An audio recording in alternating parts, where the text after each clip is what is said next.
Doctor Latika Gupta हमारे साथ हैं, शिक्षा शास्त्री हैं। लतिका जी, क्या क्या चुनौतियां हैं बच्चों को लेकर, इस पर मैं आपसे बात करूंगा। लेकिन ये जो हम देख रहे हैं कि जो बुनियादी पढ़ने की क्षमता है वो एक तरह से गिर गई है, इसको आप कैसे देखती हैं? क्योंकि पढ़ना तो बहुत जरूरी है, अगर पढ़ना में ही दिक्कत बच्चों को होगी तो वो आगे चीजों को कैसे समझ पाएंगे? देखिए, पहले तो ये कि आपने एक बहुत अच्छा शीर्षक दिया, हम्म। कोरोना के बाद भूल चले हम।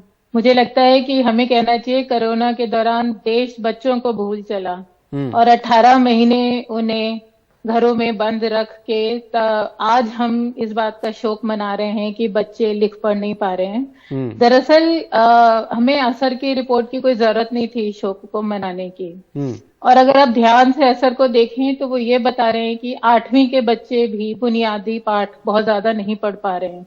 क्या हमारी व्यवस्था इतनी कम उम्मीद रखना चाहती है बच्चों से? 8वीं का अगर आप विषय वस्तु उठा के देखें हम्म। पाठ्यक्रम, तो आप पाएंगे कि 8वीं का एक बच्चा लोकतंत्र को पूरा समझ चुका हो, इतना हम्म। ज्यादा वो ज्ञान आगे बढ़ चुका होता है। तो बुनियादी स्तर की पढ़ाई ना आना और गणित ना आना आज हमें कहीं से ज्यादा गहरे शोक की जरूरत है। और असर से पहले भी हमें ये बात मालूम थी कि अगर 18 महीने घर में बैठेंगे हम्म। और किताबों से, दोस्तों से, शिक्षकों से दूर रहेंगे तो यही हश्र होगा। लेकिन उस वक्त तो एक चुनौती भी थी ना लतिका जी, एक तरह से आप कहिए कोविड का दौर था। लेकिन डिजिटल जो पढ़ाई थी वो तभी शुरू हुई, तब ये कोशिश की गई कि भाई मोबाइल के जरिए, लैपटॉप के जरिए बच्चों को जो है शिक्षा दी जाए। लेकिन उससे भी आपको लगता है कि एक डिजिटल डिवाइड जो है वो पैदा हुआ, क्योंकि जिनके पास वो चीजें नहीं थी वो पढ़ाई से दूर रह गए।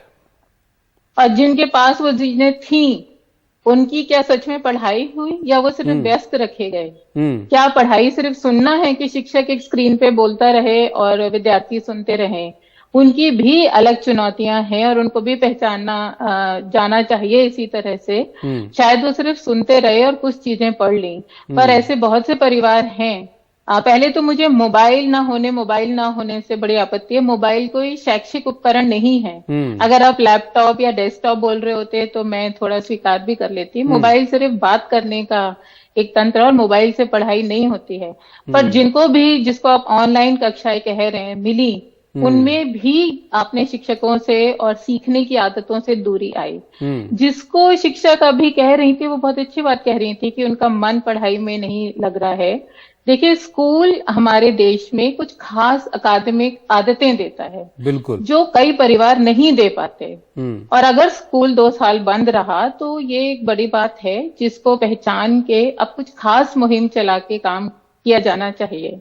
जहां तक मुझे पता है तमिलनाडु में एक ऐसी समिति बनाई गई और वहां पर कई सारी गैर सरकारी संस्थाओं की मदद से, उसके अलावा विश्वविद्यालय के जो शिक्षित युवक हैं वो ऐसे कई काम कर रहे हैं जो घरों में, समुदाय में, कम्युनिटी लाइब्रेरीज में जाके शाम को गणित, सामाजिक विज्ञान, और पढ़ने की क्षमता, इन सब पे काम कर रहे हैं।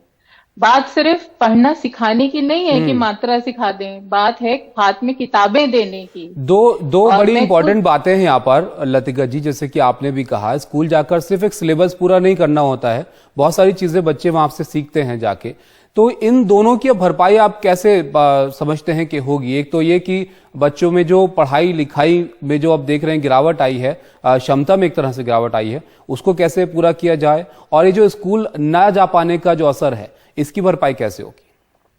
मुझे लगता है जो शिक्षा के अधिकार कानून में कहा गया है कि रिमेडियल क्लासेस, हम्म। ब्रिज कोर्सेज, इनको हमें कुछ विशेषज्ञ संस्थाओं की मदद से डिजाइन करना चाहिए।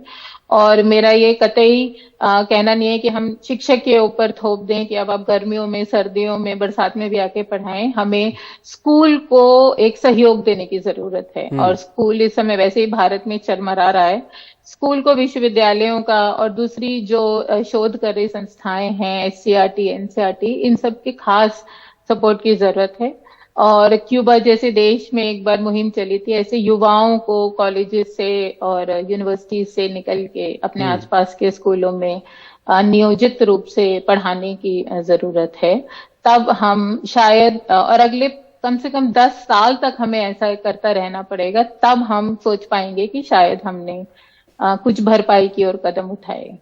तो इसमें वक्त लगेगा इन सब चीजों में काम करने के बाद भी, जब बच्चों को आप जो पहले का दौर था कोरोना से, उस स्थिति में आप लेकर आए जहां पर वो सीखें भी नई चीजों को, पढ़ाई भी उनकी जो है वो अच्छे से हो।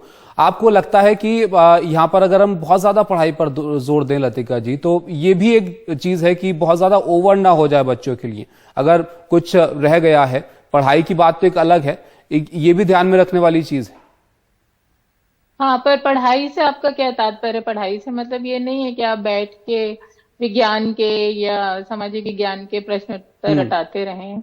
बहुत सारी पढ़ाई, सबसे पहले तो किताबें, कहानियों की किताबें अगर बच्चे पढ़ना सीख जाएंगे तो वो बहुत कुछ अपने आप भी पढ़ लेंगे। और पढ़ाई बहुत अच्छे से गणित की, विज्ञान की उपयोग करके, प्रयोग करके बहुत तरह से करवाई जा सकती है। और खासकर रिमेडियल शिक्षा का मतलब ये नहीं है कि जो 8 घंटे का स्कूल करे वो हम 2 घंटे में कर दें। इसीलिए मैंने कहा कि विशेषज्ञ संस्थाओं की मदद से कुछ नए तरीकों से पढ़ाने की जरूरत है कि रुचि भी बने, वो आदतें भी विकसित हों, इंटेलेक्चुअल हैबिट्स हों, और वो सोचें, तसल्ली से पढ़ने, बैठ के पढ़ने इच्छा रखें। ये समस्या एक्चुअली केवल स्कूल की नहीं है, विश्वविद्यालय स्तर पर भी विद्यार्थियों को पढ़ने में बहुत समस्या हो रही है। तो कुछ नए तरीके जो है वो देखने होंगे बच्चों की रुचि पैदा करने में, कि आप सीखिए, नई चीजों को पढ़िए। बहुत शुक्रिया डॉक्टर लतिका गुप्ता जी हमारे साथ जुड़ने के लिए।